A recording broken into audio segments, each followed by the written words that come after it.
श्री स्वामी समर्थ. प्रिय श्रोते हो, आपल्या स्वामी अक्कलकोटी यूट्यूब वाहिनीमध्ये स्वागत आहे आणि आपण पाहत आहात धर्म, अध्यात्म आणि भक्ती पॉडकास्ट. आजच्या भाग 3 मध्ये आपण ध्यानवर चर्चा करू. तर चला सुरू करूया आजचा विषय, ज्याचं शीर्षक आहे ध्यान म्हणजे काय.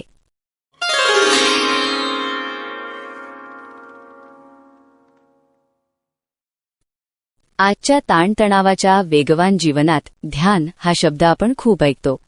पण ध्यान म्हणजे फक्त डोळे मिटून बसणे किंवा एखादी योग पद्धती नव्हे. आध्यात्मिक दृष्टीने ध्यान हा आत्म्याशी, परमेश्वराशी, स्वतःच्या खऱ्या स्वरूपाशी एकरूप होण्याचा मार्ग आहे. ध्यान म्हणजे अंतर्मुख होणे. बाहेरच्या कोलाहलापासून, विचारांच्या गर्दीतून, भावनांच्या गोंधळातून हळूहळू आतल्या शांततेकडे जाणे.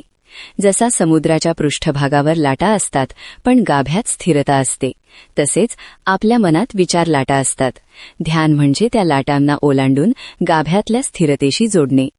आध्यात्मिक दृष्टीने ध्यान ही केवळ मानसिक प्रक्रिया नाही, ती चेतनेची प्रक्रिया आहे. नामस्मरण, प्राणायाम, मंत्रजप, गुरुस्मरण, श्वासावर लक्ष केंद्रित करणे ह्या सर्व मार्गांनी ध्यान साधता येते.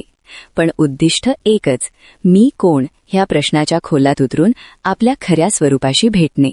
संत ज्ञानेश्वर, तुकाराम, रामदास ह्या संतांनी भजन, कीर्तन, नामस्मरण यामध्ये ध्यानाचीच गोडी दिली. ध्यानाने मन शुद्ध होते, अहंकार निवळतो, विचारांना स्पष्टता मिळते. हळूहळू शरीर व श्वास शिथिल होतात, मन प्रसन्न होते आणि साधकाला अंतर्मनातल्या परमेश्वराचा स्पर्श होतो. संत सांगतात, मन वळवून अंतरी धरा, तोच हरी तुम्हा दिसे. हीच ध्यानाची खरी अनुभूती आहे, जिथे साधक, साधना व साध्य या तिघांचा भेद नाहीसा होतो. म्हणून मित्रांनो, ध्यान म्हणजे केवळ आसनावर बसण्याची कृती नव्हे, ते आत्म्याला, परमात्म्याला, शाश्वत शांततेला स्पर्श करण्याचा मार्ग आहे.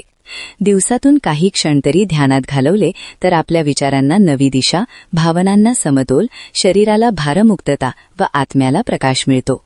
संतांचे वचन आहे, मन शांत झाल्याविना ज्ञान होत नाही, ध्यानाविना मन शांत होत नाही. म्हणूनच ध्यान ही केवळ पद्धत नाही, तर आध्यात्मिक जीवनाचा श्वास आहे. नियमित ध्यानाने आपल्याला बाह्य जीवनातही शांती, समाधान, प्रेम व समरसता मिळते आणि आतल्या प्रवासात परमेश्वराची अनुभूती सहज होते. आता आपण आपल्या आजच्या ह्या कार्यक्रमाला इथेच विराम लावूया आणि पुन्हा भेटूया आपल्या पुढच्या भागात एका नवीन विषयाबरोबर. तोपर्यंत सर्वांना श्री स्वामी समर्थ.